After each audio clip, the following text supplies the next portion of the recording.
In the realm of content marketing for your brand, through video that is. Have you ever used a scent that brings you a lot of good memories from the past? Nostalgia. Amber. Hooks are an important part of your storytelling arsenal. Different types of hooks serve different purposes, each capable of drawing in your audience and compelling them to stick around for much longer. In this section, I will help you explore 3 effective types of hooks: emotional, curiosity-driven, and problem-solving. I will also include 3 examples of visual hooks that are capable of stopping the scroll. There will be open bag hook,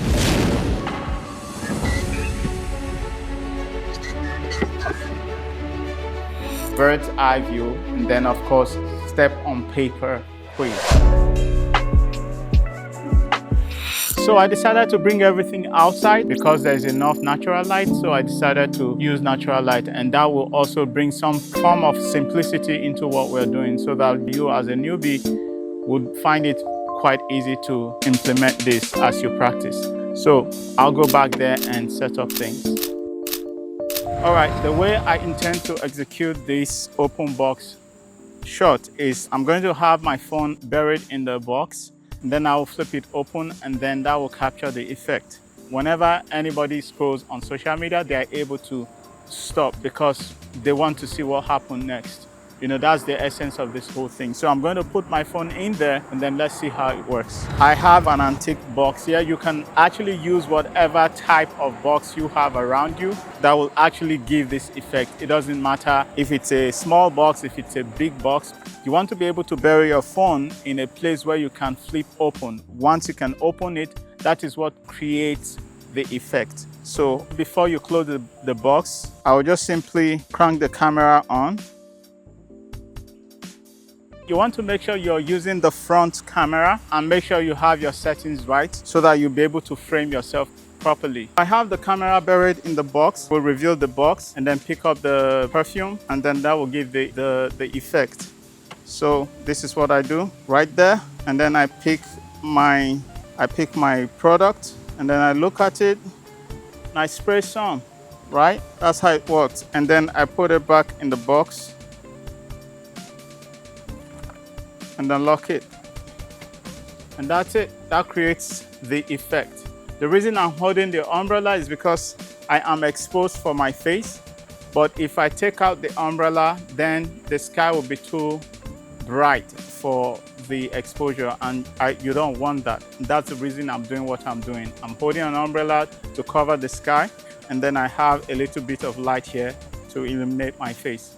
On to the next one. So for the bird's eye view hook, I'm going to be using this tripod right here to mount my phone. I'm going to attach it to the top of that C-stand. You can also mount it on top of a tripod so that you can get that bird's eye view angle. So I have my phone right here. So once again, you want to use the front camera so that you can monitor and frame yourself correctly. For the purpose of increasing the quality of your video, you want to use a monitor, the one that you mount in front of this camera. It's got an iPhone selfie monitor, so you can easily mount it here. I probably would leave a link beneath this video so that if you wish to purchase it, you can easily click through that link and purchase one for yourself. The reason why you want that is because the back camera is of a better quality than the front camera. So quickly, I will mount it on like that, right? And then go screw it to the top of that thing. It's usually with the 3/4 thread, and I will go and mount it on the 3/4 mount. So as you can see right now, I have it in place. I just walked into my scene. I can do it however I want it. I can change the angle. Once I change the angle, then I'll be fine. I can change the angle and flip it the other way. Or I can simply just walk into it from this angle and it still will work the same way. Yeah, this is me walking into the frame, and I'm going to also show you that perspective.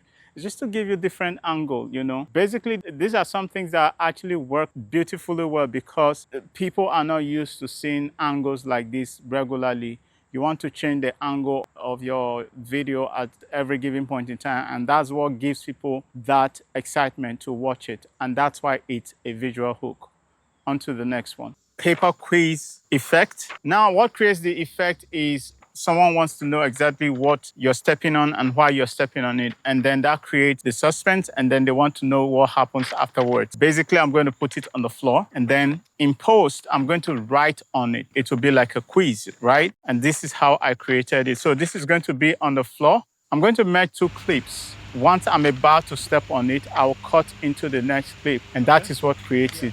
So the reason I'm using this is because it's very, very, very flexible. I can turn it whichever angle I want to turn it. In case you don't have this, I know you have it, my student.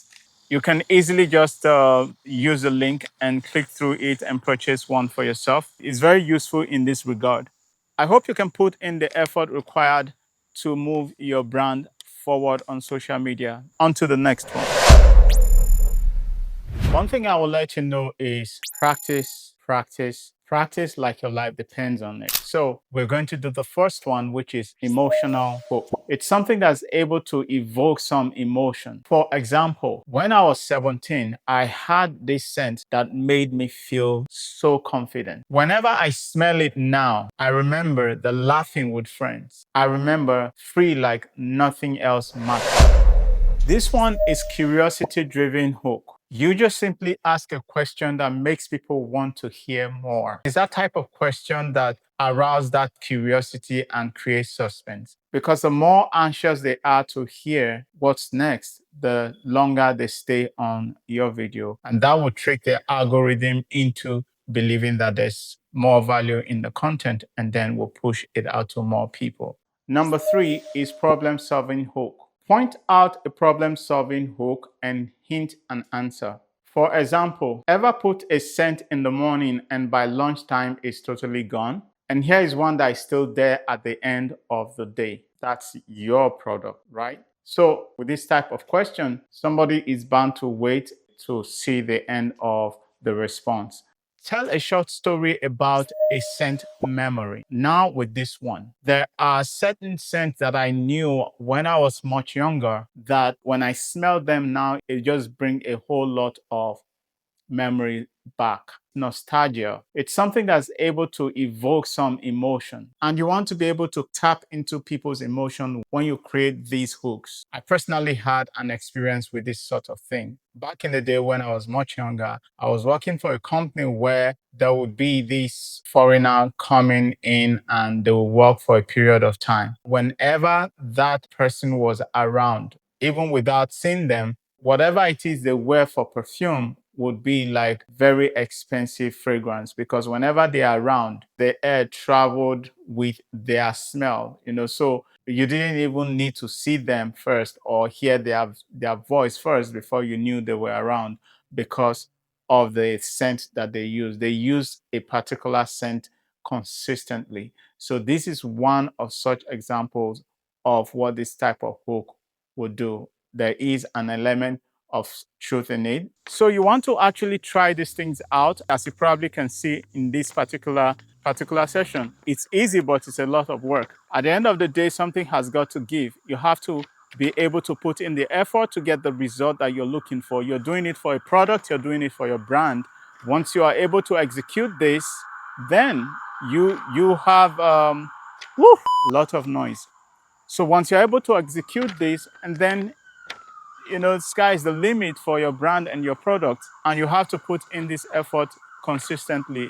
All right, I hope you can put in the effort required to move your brand forward on social media. This is Sam. On to the next one.